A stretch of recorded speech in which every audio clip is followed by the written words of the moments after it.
Meron po tayong nadaanan isang aksidente mga boss dito sa may barangay Malhakan Habang binabaybay natin tong kalsada na to, nakita natin yung magtatay. Ayan po. Base po sa pagtatanong ko dito sa mga nakakita, lalong-lalo dun sa guard na nasa tapat ng gate, ay nalaglag po yung anak habang nakaupo sa likuran ng tatay niya kasi nakamotor po silang dalawa. At dahil sa nangyari pong yan mga boss, minabuti po natin na tumulong sa kanila sa pamamagitan po ng pagtatraffic. Pero mga boss, bago ako gumalaw, tiningnan ko muna at inobserbahan kong mabuti kung ano yung sitwasyon. At dahil meron naman ako nakikita ng mga tumutulong, sadya akong naghintay sandali bago ako kumilos para naman hindi tayo makaabala o makaperwisyo kila tatay.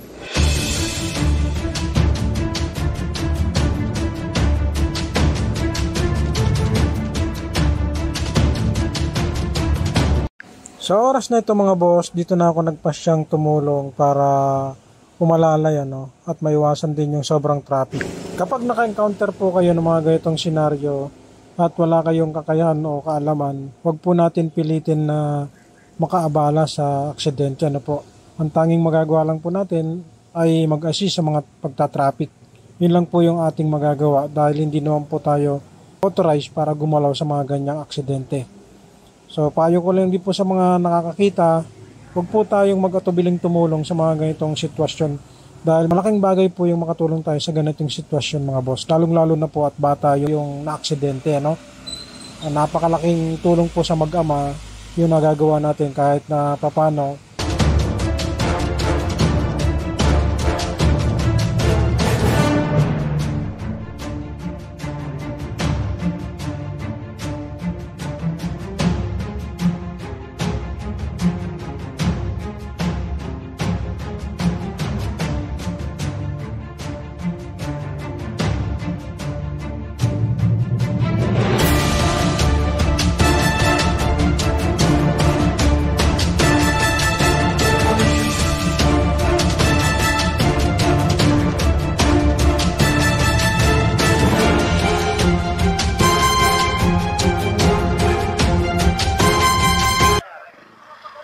Nalaglag daw sa motor.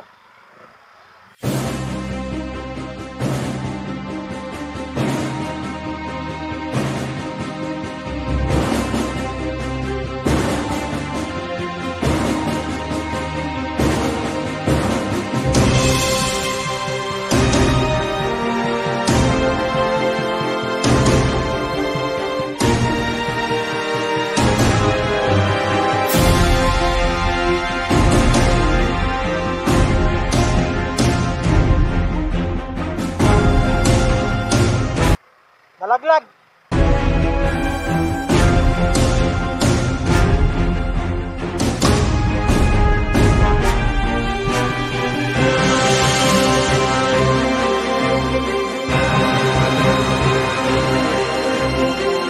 Pakali yung tatay, kahit sabihin natin na maayos naman yung bata, meron po kasing tama dun sa may ulo niya, kaya hindi po pinapabangon. Mapapansin natin na dumating na yung ambulansya.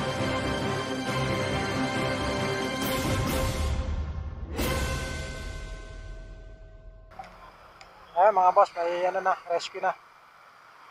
May enforcer na rin, yan natin si tatay.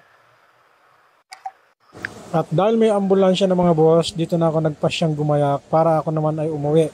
At gagabihin na po tayo mga boss. Hindi mo iwasan talaga aksidente eh. Oo nga po eh. Ayun, nalaglag na lang bigla eh. Nalaglag. Tabasik nga lang, nagulat ako dahil mayroong gumulong na parang pala yung helmet. Oo. Buti wala siyang kasunod. Yun na nga eh. Oo, swerte pa ng Dahil ko hindi. Yun lang yun. Sige ba.